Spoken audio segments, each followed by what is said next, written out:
In this video, Brent is tying a steelhead fly that our pro team has been fishing. Also demonstrated is a short clip of how to rig a tube fly and explanation of why the tube fly works so well. Let's go to the bench with Brent. Well, good day and welcome to another segment on the bench. Today I'm going to bring you a tube fly here, a steelhead fly. Very easy to tie on tubes if you haven't explored it. It's not expensive or whatever. I've got an attachment on my Norvise here. There's different size chucks and mandrels. I like the old style here. I can actually put the tube right in there so it doesn't turn. And all that tube is made out of is, there's just a cotton swab. Went to the store and bought a whole box full, 500 of these things for $2. I don't know, wasn't very much. It doesn't take much for a tube because the tube isn't holding the fish. It's just the lines running through it. You put your pattern around the outside. Pretty explanatory, self-explanatory. Let's get going here. I'm going to dress the shank here with some 6/0 black thread. Get a bit of a thread base going there. It'll come in around the back here. We're just going to get some chenille. A bit of a ball there. Just tie a bit of a fly that we can use quite a bit. Pretty successful. Now I need some rubber. Let's get some silly legs here in silver. Blue or whatever works. Blue is actually good. I sent Multi a bunch of blue ones there years ago. Him and Danica tied up a bunch with the blue legs. Worked really well. I don't have any on me. I give them all away. Anyway, just you can splay them out at the end. Still there. I gotta nip them ends off, but let me get about halfway. I think I was a little bit short. Oh, that'll just kind of come around the outside of the playing you there. Get them all around. Oh, my gear come undone there. There we go. Those are they add quite a bit to the pattern, believe it or not. I'll come in just with some pearl flat braid. If you want, actually, what you could do right there, here's some axle flash. I'm just going to throw in, this is not an actual pattern. I'm just going to kind of gobsmack it with a bunch of stuff, give you some ideas as we go along. And you can add a little bit of flash to it. Both sides. Let's put a little bit underneath. But this key is on the tail. You want all really, really super smooth or soft materials, because you want these flies really to swim. There we go. Now we'll get our little body on there. Flat braid, just from Good Brawn. This is just people that bring us all our fly rod tying equipment, materials. That makes a pretty quick body, very nice, very attractive. Now we'll just, again, we're going to simply put a rabbit collar on this one, and this is actually a super strip. These are big, wide Magnum. I'm going to take a black off here. Get a bit of just kind of notch it out the front a little bit. These got a lot of hair on them. These are good big strips. Make sure that's lashed down really good.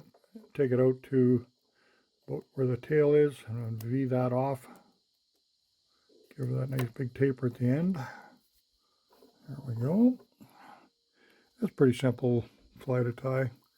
I'll just bring a little of this kind of nice little rainbow flash blue. Very, very light flash here. Really going to be brighter than I like them, but we'll dress it up. We've got this one's going on TV, so you want to make sure it's all dressed up. Anyway, but it'll swim really good. This is super, super soft. That's not the regular flash, but it's really, really thin. Okay, crystal flash is fine too, but it's stiffer and it doesn't swim quite as much, so I avoid that a little. I use crystal flash, don't think I don't, but okay, now for the collar, I'm just going to use a couple feathers. This is just some strung saddle or neck hackle here. Actually, that is, and this is some strung Chinese saddle. There's some really webby hackle in there. We're just going to take the two. I'm going to use that for a collar. Tie that in the front. And we can blend them together. We're going to tie them both together. Blue and the black. Now you see that white that I've got poking out on the tube? That's going to just stay bare. And I'm going to want to make sure I tie everything in back a little further so I'm going to show you at the end of the video on another clip how to rig these up and why we use tube flies. That's a very easy fly to tie right there. As you see it, anybody can tie that. And this fly will catch fish big time.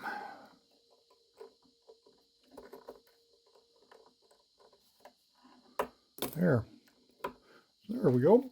So very good. This will really breathe really nice. It's going to pulsate in the water.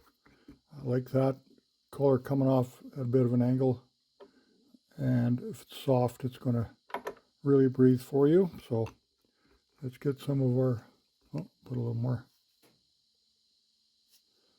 UV up top there, my bone dry. Finish that off, get the torch on it.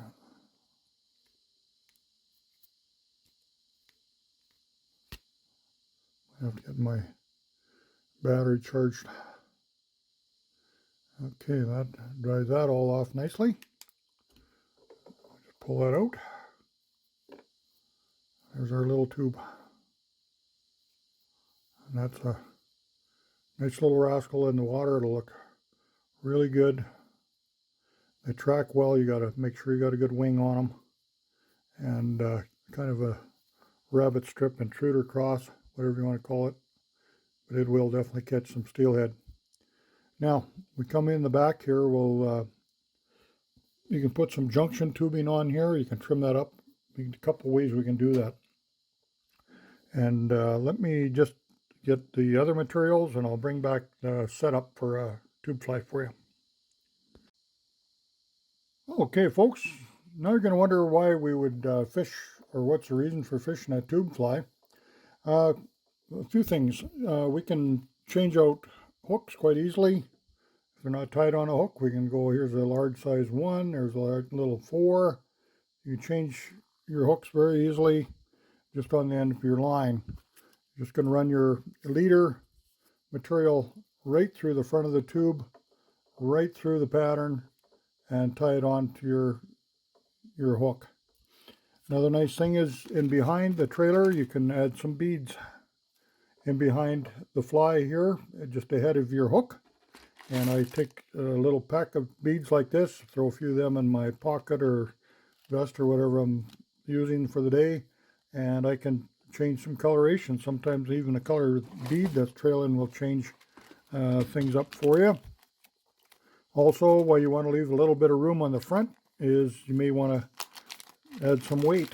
So you can use some, also there again, pack some big different size weights with you. Here's a cone. You can slip on that, run your weight through there.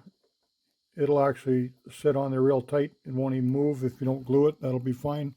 Fits nice and tight on that. You can melt them on if you want to do them on permanent.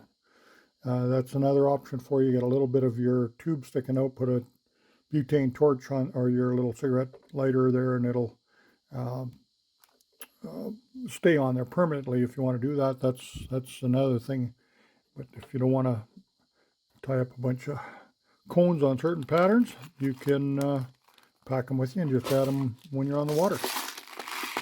Also, when you're packing these tube flies, just get a soda straw and throw it over the top, and there's no hooks to be involved there.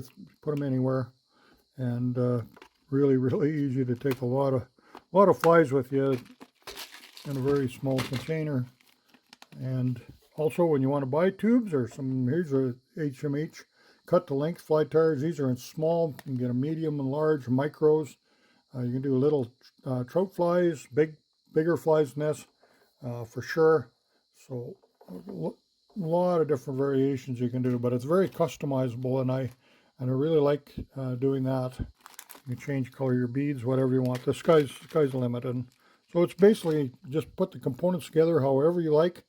There's also little junction tubes like this. It's a soft tube, and what you do there is fit that over the end of your, take a little section and just glue it on the back of your pattern right there. Okay, just glue it onto the tube, and then the hook will just jam up inside the tube, and it'll hold it there permanent. It won't slide up and down, but when you're casting, of course, this is going to slide down to the hook, well, I'll just run this bead or this little line through there just to give you an idea.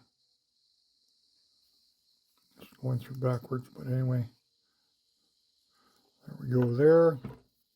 So I'd have my hook coming out the back. That's a secret. And if I wasn't going to be using the junction tubes on that, I'd cut that right off. I'll just show you, we can get that fly running right up tight. Or that hook, I should say, get right up tight to the fly.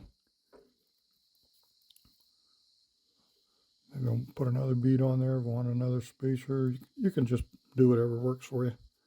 Run that up front. Let's get myself one of them little heads again. We'll just put that on just to show you this one all tricked out.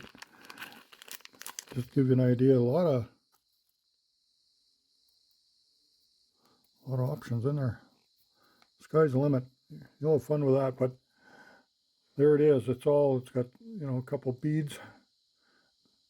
And one thing about steelheading is, you guys do know, when you get so many hits short, you get a lot of nips at the tail. When you're running a typical hook where it's bent up here, you get a long shank hook, well then you're going to pry it out of the fish's mouth. So you have the advantage of a short little beak hook, and then also you have the advantage of this following straight behind your leader, and you got a really nice swing in the current. It comes and follows your leader perfectly. And if you're tying a fly on, for example, with a knot, it's going to pivot. Okay, so a lot of times the fly is coming down instead of coming across the current. It's actually swinging straight down, and all they see is the back of it. They're not getting the actual profile coming at them. They'll see that profile. That's what you want when you're swinging. So that's it in a nutshell, I guess, all I could say. But try some tubes. Like I say, you can get mandrels for your regular vices too. You don't need a Nor vise or one of these vices like that. You can get them just for your standard vise. It's not a very pricey thing, but give it a try. I sure enjoy fishing with tubes, and I know a lot of guys that do, and they're very, very efficient. So thanks for watching. We'll catch you again real soon. Thanks to Brent for sharing his steelhead tube fly and also the advantages of using tube flies. Thanks for joining us today, and hope this will help you with your angling and tying journey. We welcome any ideas, comments, or suggestions for future videos. Catch us on YouTube or visit our website for fly fishing shows, seminars, and products.